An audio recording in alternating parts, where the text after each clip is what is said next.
Welcome to the Beyond Ordinary Women podcast.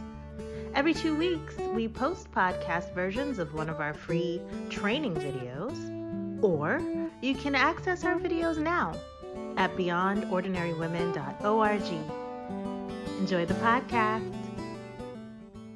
Hi, I'm Kay Daigle of Beyond Ordinary Women Ministries, and I'm so happy to welcome you to this video. My guest today is Claudia McGuire. Claudia is on our Bow Ministry team, and you can read her bio on our website. So Claudia, today we are going to talk about that feeling of being overlooked that often occurs with ministry leaders. And are we talking about just professional leaders, women on staff of churches or on nonprofits, or are we talking about any kind of leadership role? I think really any kind of leadership role. I think volunteers can feel real overlooked Absolutely. too. I'm going to address that just a little bit today because I think it's something that is overlooked, are volunteers. And so we'll definitely talk about that a little bit too. So in what kinds of ways would you say that we may tend to be overlooked, that we get that feeling of nobody's noticing what I'm doing, it doesn't really matter? Right. That's the first thing I want to talk about is when those feelings are there, not to just put them to the side or deny them and just keep working in denial.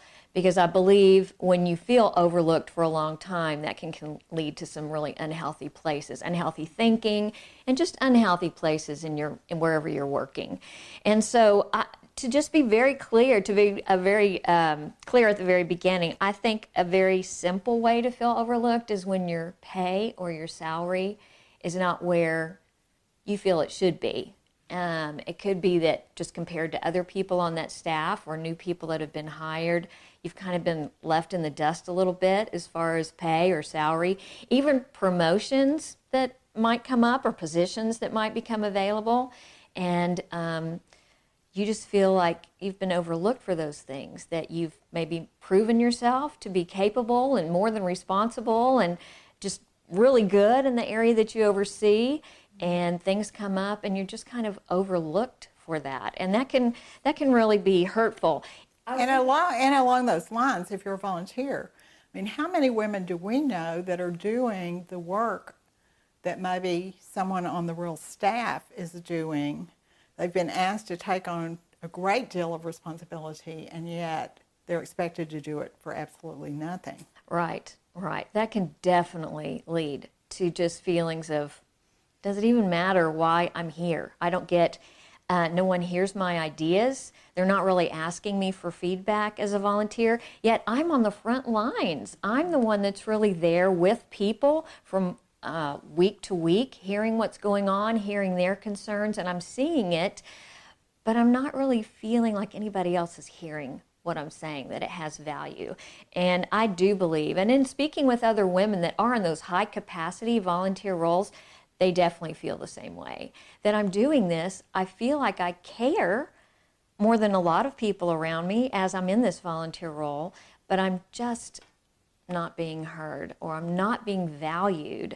And I think that's really difficult, just not being appreciated for those gifts and abilities you bring to the team or to the staff, whether you're in a volunteer role, a part-time paid position, or a full-time staff position. I think you can feel that way, that you just I think so too, and sometimes just some words of appreciation can go a long way. Absolutely. Somebody saying, I'm so sorry we can't pay you. Yeah. We know what you're doing. Yes. I agree. I totally agree. In speaking with a friend that's in a very high capacity, leadership capacity, she was saying just realistically, two things. As a female, she feels a little overlooked on the staff that she's on. She's believing right now that it's getting a little better, but just in the role that she's in, it's a fabulous role, but because of that she's a female, she's a little stuck in how far she feels like she can really go. And she has great capacity. The other thing is, just honestly, is age. Sometimes you kind of age out of a situation, and because of your age, you're not really looked upon as being relevant You know, people are like, oh, she's so good. She just loves people so well.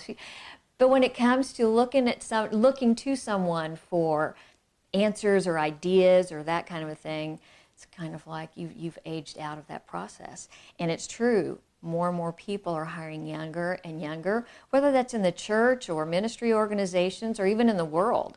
It's going younger. And it's hard to battle that. Do you feel overlooked because of your age? Absolutely. It's a reality. It is who I am. You'd think the wisdom that I have and the experience would bring a lot to this role, but you've kind of set me out to pasture a little bit. Like, you just keep doing what you're doing. You're doing a great job. And you get the little pat on the back, but you're not really taken seriously, overlooked a little bit. And that's true, and it's probably been true in every generation, honestly. Because when I was young, I dismissed anything that my parents thought. I mean, and I'm not even talking about when I was still at home. Right. When I was in my 20s and 30s, I thought their ideas were old, and it was time for new and fresh ideas. So it's a very common thing. It is. I think. And it's a common thing. It's definitely a reality. We've seen the whole female thing really go a little crazy in the past couple of years, but it's still a reality in a lot of places that just the equality imbalance that's in a lot of work environments is a very real thing. It is. It's very real. And the idea of value really is what we're talking about here. And sometimes that is really seen in promotions and money, but sometimes it's seen in other ways. Right. And it doesn't really matter how you begin to feel that you're not valued. But if you don't, it's something you really need to consider. Absolutely, absolutely. And I also believe that if you're feeling that way, I don't think it's a good idea, like I said, to just set it aside and keep going. I think it's really good to evaluate those spaces and those reasons why you're feeling overlooked. And I think there's a lot of power in giving a name to what you're experiencing instead of just, oh, I'll get over it. It's just me. I always get this way. Whatever that is that you kind of put the blame on yourself, I think it's a lot better. Sit down and think about that. And that leads me to some suggestions maybe that we can look at for overcoming this feeling or this reality of being overlooked. And one of those things I think is just so important that maybe we don't do out of fear or whatever is to voice your concerns. If you're feeling continually or constantly overlooked, you need to go to your supervisor, your team leader, whoever that is, and really voice those concerns in a way that can be heard.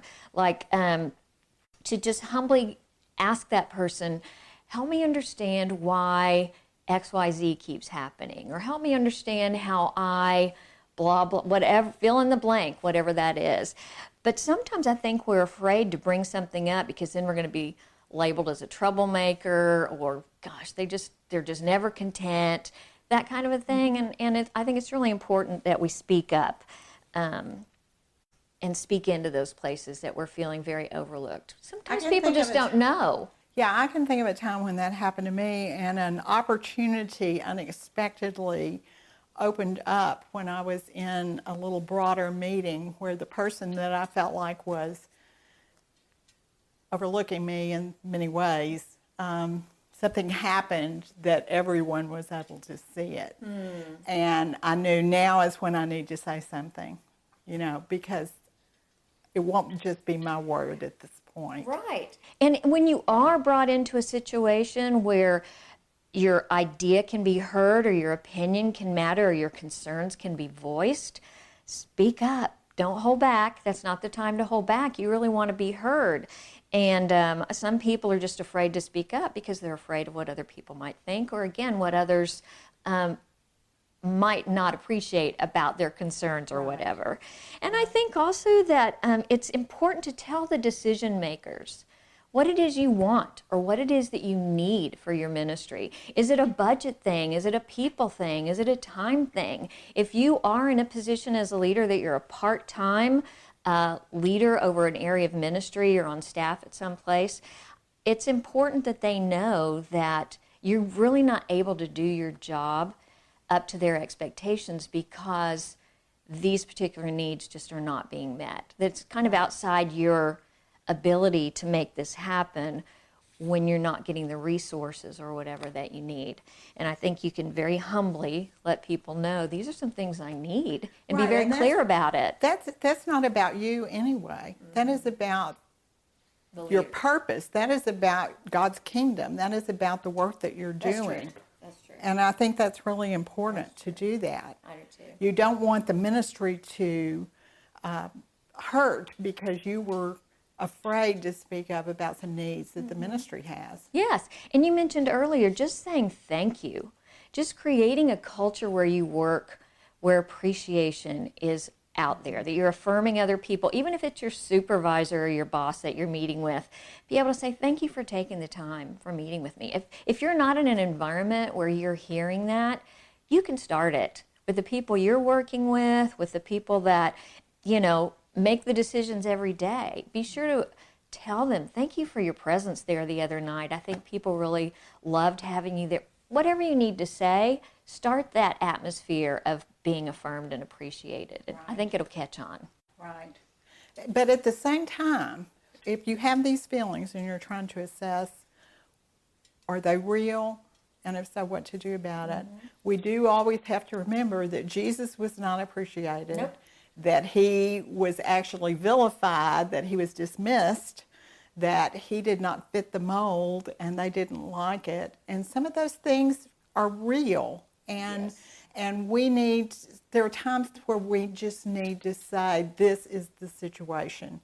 And I will do the best I can to change it, but this isn't going to change. And I just, certainly prayer and just saying, God, there's nothing I can do here. I've done everything I can. Please show me what to do and guide me from here. Because there are times when God does have things to teach us. Absolutely. Absolutely. And that's just being very self-aware of what you're going through and aware of your environment, what's going on in the place that you are doing your work or ministry. And prayer, definitely, all the time, forever and ever. Amen. Right. And I guess one thing that I don't want us to miss here is if you have other people working around you on a team or as a group or a friend who is in that situation at all, to help you determine, is this real or is this just my feeling? If there's anybody else you can pull in to help you assess how much of your feelings are just, a sense that you can't really put your finger on or are real, I think is really important. I agree. Absolutely. Yeah. Well, thank you, Claudia. I think this was real helpful, and we would love to hear from you. If you feel that you're being overlooked and you just want someone to pray with you or talk with you, please contact us at Beyond Ordinary Women Ministries. We'd love to talk to you. Thanks for listening to the Beyond Ordinary Women podcast. You can find more podcasts and information about women in leadership by going to beyondordinarywomen.org. This podcast was produced by Beyond Ordinary Women Ministries. Our production team includes Evelyn Babcock, Kay Daigle, Kay Halligan, Deborah Herring, Sharifa Stevens, and John Sparks. Theme music, Back in Stride by Don Miller, used by courtesy of Christine Miller.